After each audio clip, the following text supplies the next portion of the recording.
nisikilize kidogo mama. Najua kwamba mapenzi sio pesa, kama pesa yanachangia. Mimi nitapata tu. Yaani kila siku ni pesa tu. Nisikilize kidogo mama. Mimi nitatafuta pesa, najua kwamba kweli lazima niwe na pesa kwa sababu nakutunza vizuri. Lakini sio kwamba ndio kwa sababu sina pesa nataka kunipush hivi. Lazima nikuache kwa sababu siwezi nikaishi na mwanaume ambaye si gharama. Sawa. Wanaume ni wengi hapa, wana magari, wana mapenzi. Wewe vipi? Nisikie kwa mimi. Sio kila mwanaume ambaye anamwambia kwamba anakupenda kama anakupenda kwa dhati. Kuna wengine labda anataka tu kuchezea mwili wako, labda anataka tu kuchezea hisia zako. Mimi nakupenda, nina yeye na kuomba kuishi na wewe. Atamchezea hisia na kupatana nini? Nakwambia nini yangu? Siwezi kuishi na wewe bila hauna pesa. Umenisikia? Hivi. Unachunguza kwa sababu mwanangu kuna mila nyingi. Najua kwamba kwa sasa hivi sina pesa. Na nimeshakwenda kwamba nitatafuta nitakutimizia kila kitu ambacho ninachokihitaji. Lakini nipe muda tu nitafute kazi. Acha kupotezea muda.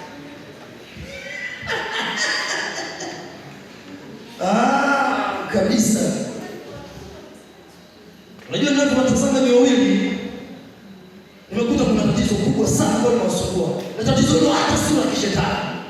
Ni upungufu tu wa akili. Kwamba yeye anataka pesa kwa sababu nini?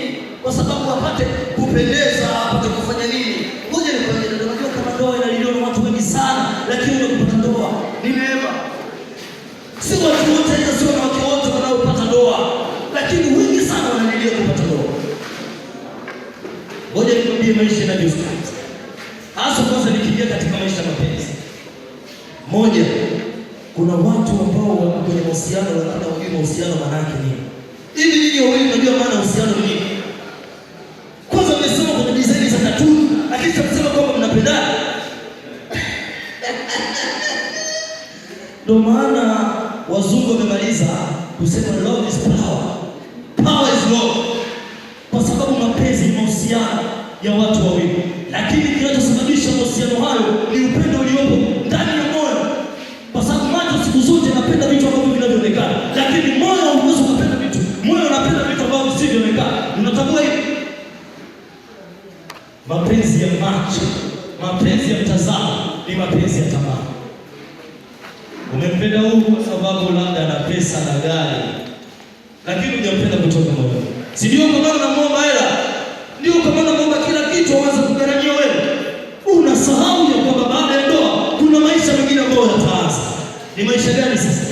Ambao utakuwa mzigo kwako na kwake wewe. Na baada ya hapo unapozaa watoto, utakuja kusikia kwamba watoto wanasema, "Upendo wa kweli na mama." Mama ana upendo gani wa kweli? Ana upendo gani wa kweli? Bro, ngoja nikwambie jambo moja. Kwanza umefanya kosa kumfuata mwanamke kama huyu. Kwa sababu mbele ya yote ungestahili kubebesha mimba ya malengo na kuyatimiza.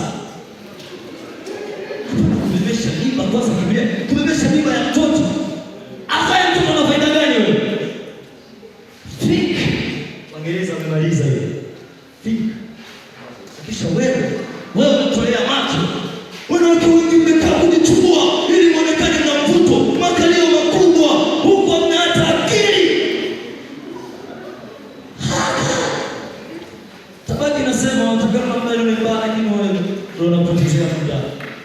Lakini nikupa shauri ndogo tu. Mapenzi sio hivyo unavyotaka wewe hao. Lakini mapenzi yako vile moyo unavyotaka wewe. Asante. Wewe waje kwenye msimamo. Waje kwenye msimamo. Umeelewa? Nabii Burundi. Amepita.